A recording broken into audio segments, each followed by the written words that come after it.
How much righteousness do I need to have to get to heaven?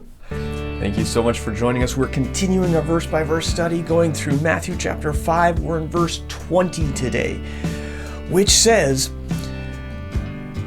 "For I say to you," Jesus talking, "that unless your righteousness exceeds the righteousness of the scribes and the Pharisees, you will by no means enter the kingdom of heaven."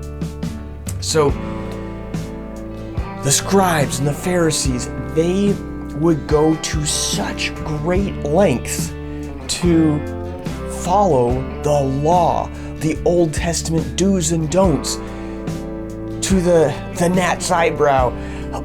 They were trying to do everything they could so they could be physically righteous because of what the Old Testament told them.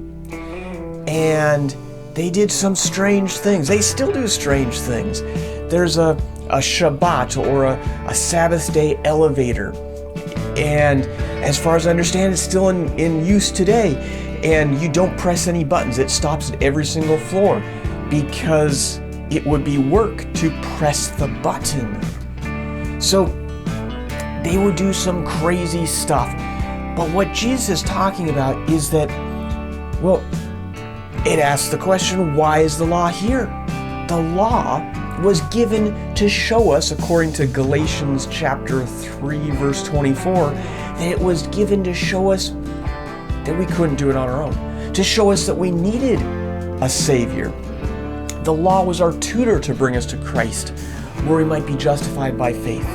See, there's a better way. There's not just a trying to get close and whatnot, but there's one who's come, who's fulfilled all of the law perfectly every single time.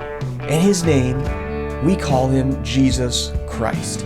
He came and fulfilled it all. And so instead of us attempting to try to get there, we can have him fulfill it for us, fulfill it in our place, and then he is fulfilling it completely. And then there's no question. Of course, you are righteous. You are accepted in. But it's only through his blood, only through what he has done on the cross. I sure love you guys.